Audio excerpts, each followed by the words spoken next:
Hasbro PulseCon 2022, and here's my honest thoughts.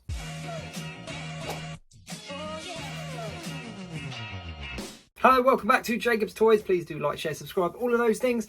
All support to the channel is very much appreciated. Let's dive straight into the reveals that we got at Hasbro PulseCon. I've made some notes, so I might be looking down and stuff, and I'm not going to edit this. This is just me talking. So the first one we got was the retro Iron Man on the car back with the pulse cannon, and we'd already seen this leaked earlier today, and we'd seen some in-hand shots as well, so it kind of took the wind out of the sails of that one a little bit, but it looked really cool in hand, and they shared that. The live stream then crashed, and all the comments in the chat were going mad, and we kind of came back into it with just the retro Ghost Rider, like the 3 3/4 inch Ghost Rider on display as well. I went back and looked, and the live stream does skip, so whatever it was they were talking about during that time, we did miss it. But it looks like we're going to get a retro 3 3/4 inch Ghost Rider with a bike, which is quite cool. But there was no information that I picked up on about that actual reveal, when it was coming, how much it was going to be, etc. But it's cool to start seeing vehicles in that 3 3/4 inch line.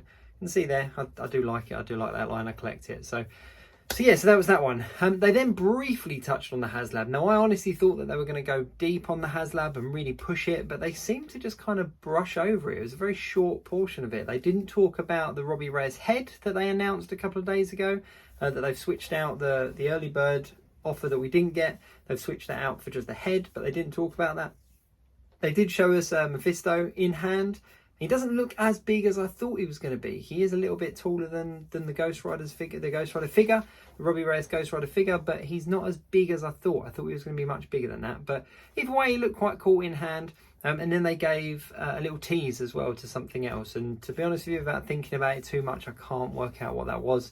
If you do know, put it in the comments just to save me doing a bit of Google searching. And they did mention that Mephisto is going to come with some alternate hands as well, which is really cool. They then talked about Orb. They showed Orb, which is, for those of you that don't know, is a big character with a great big eyeball. And, you know, it was what it was. Nothing too exciting. These obscure characters, I do like them, but I don't really get excited about them. Unless there's something that, from really specifically a comic book that I enjoyed reading. But, yeah, I mean, he's quite cool. It's quite cool to have a different looking character. But yeah, he's what he is. They then talked about Molecule Man as well. Molecule Man, finally we're going to get Molecule Man, which is really cool, and that's a really good figure. I was quite pleased with that one, and from what I could tell from the stream, it looked pretty decent as well. The head sculpt looked really nice on it as well. They then showed us a double pinless Moonstone that's going to be a Walgreens exclusive. This is really cool. It's really good that we're going to be getting her again. Not had her since, I can't think of the actual date, but it's been a long time, and for a lot of collectors they haven't got her. They have gone for a slightly different head sculpt, like a different mask. But yeah, that's a cool one. That is a cool one. They then just showed a quick digital render of the What If Gamora, which again, quite cool. We kind of knew this one was coming. There's been a lot of talk about it. And if you follow the Disney Plus show What If, Gamora's episode was cut from series 1. So we do know there's a Titan Gamora, or they called her Warrior Gamora, episode coming. So this was an obvious choice. They probably had this one made up since the first wave of figures that we got, and then when that episode got cut, they had to pull it. So that would be my guess. That's why they've got that one to share, but nothing else, because this one has basically been sat on the shelves for quite some time.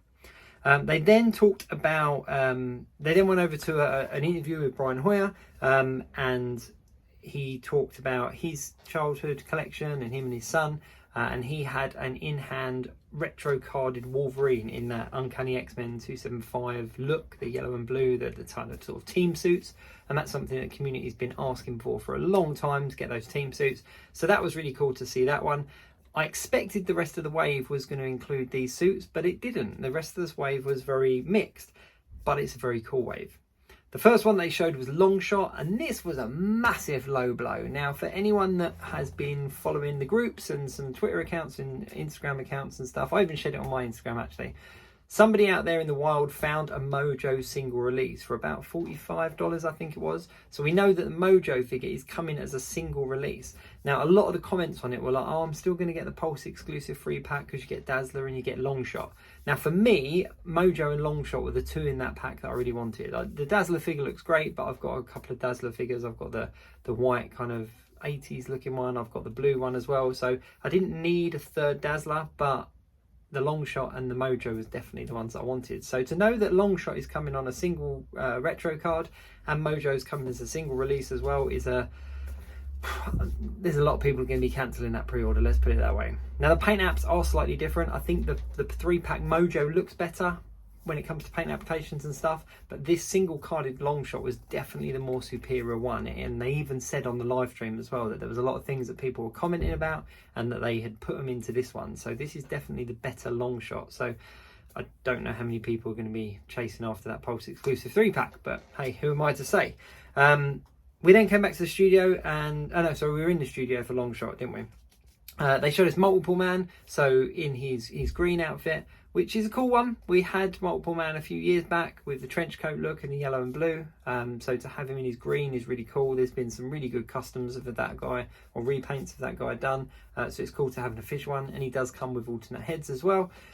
I'm assuming this is going to be an army builder, so either get hold of him quick or put your pre-orders in where you put them in, because I think this one will sell quite quickly because of the fact that people are going to buy Multiple Man.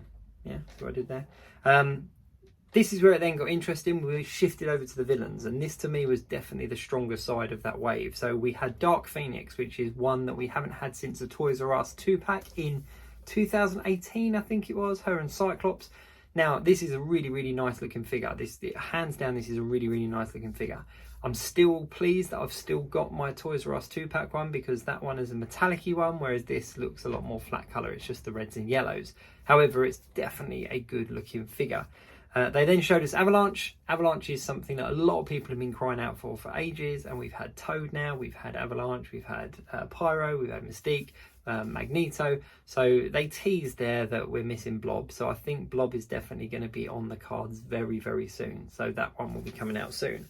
And then the amazing announcement, in my opinion, was Spiral. Spiral we've not had for years and years and years, and she is such a sought after figure. But personally, I think she's looking a little bit dated in the face of the old version now.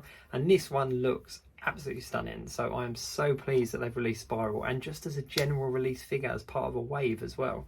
So that concluded the Retro X-Men wave. So you've got Retro Team Suit Wolverine, you've got Longshot, Multiple Man, Dark Phoenix, Avalanche and Spiral. That's a really solid X-Men wave, which is really cool. They then went on and showed us a couple of teases. They showed us Storm in the team suit in the yellow and blue, the same as Wolverine. And they didn't explain where she was going to come from or how we were going to get hold of her, but you did see her, and she had the really cool short white hair, which is nice. And they showed us Banshee. We're finally getting a Banshee figure, and he is in his yellow and blue. Now this was more of his costume moving forward. He kind of held on to this one for quite some time in the comic books, even after the rest of the X-Men kind of went back to their original suits. So that is definitely an iconic looking Banshee. It's not the green and yellow costume that we saw on the Siren figure, but having a yellow and blue Banshee, in my opinion, is absolutely brilliant. He's one that I've customised. I've got him up in my cupboard somewhere.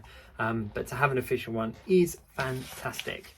On to the second page, and then Dwight pulled out a huge Strife helmet, and for a second there I thought it was going to be a role play item, and I thought they were going to go crazy, like HasLab crazy on this kind of role play item. And I was thinking, I haven't got the space for that. Just give me the figure instead. And then they pulled out the Strife figure. And the Strife figure is something that we got in the Toys R Us exclusive Jubilee wave. It was a 4-figure wave, I believe. 4 or 6. But it was a very limited wave. And for us over here, it was definitely a hard wave to get hold of. There's a couple of characters in that wave that are really iconic and really hard to get hold of. I'm lucky that I've still got a few of mine. I didn't pass them on. But Strife is one that I think is definitely due an update. However, the figure looked very similar to the one that we've got. The cape's the same, a lot of the mould is the same, but the head sculpt is definitely upgraded. And I really hope, I didn't take a close look, but I hope that the sword is upgraded, because the sword that we got with Strife was absolute pony the last time round. So yeah, Strife is a brilliant one.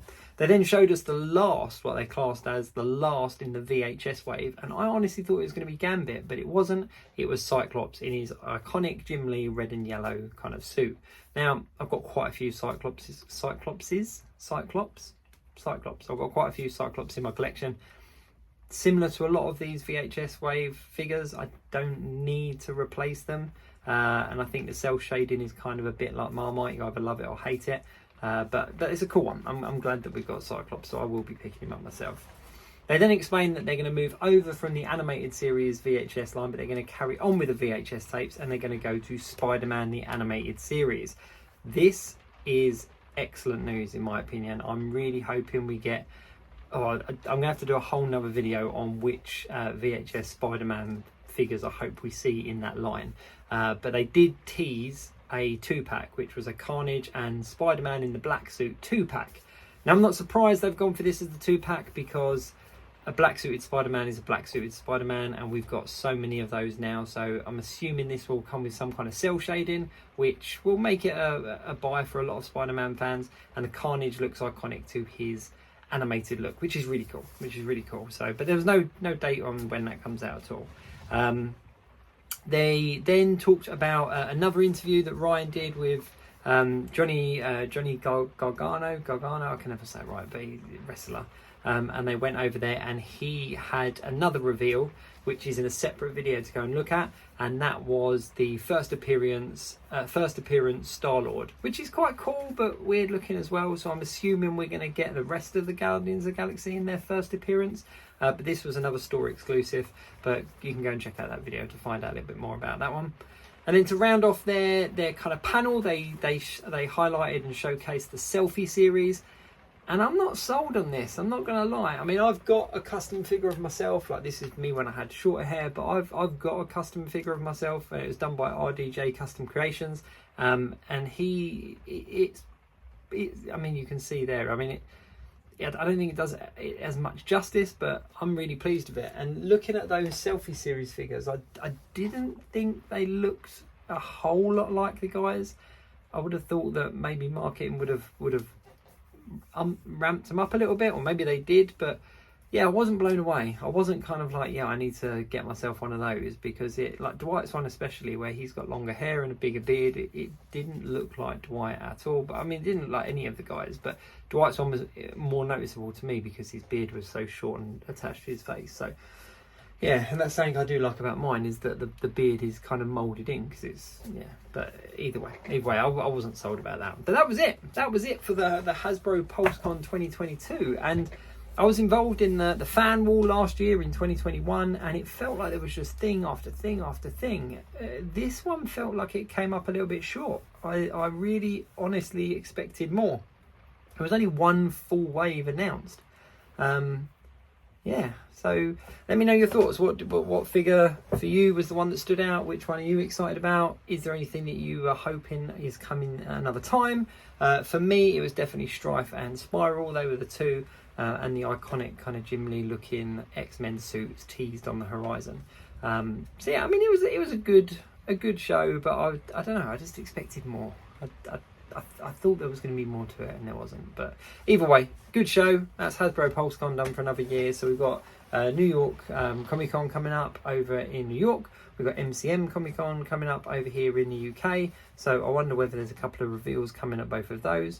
Who knows? Obviously, I'll be at MCM myself. So if there is anything revealed, then I'll put it online. As I'm sure everyone else will, because that's the nature of what we do. But yeah, but all in all, it was pretty good. So yeah, thanks very much for watching. Do go and check out those videos. Let me know in the comments what you liked or didn't like or were hoping to see. Thanks very much, and I'll see you soon.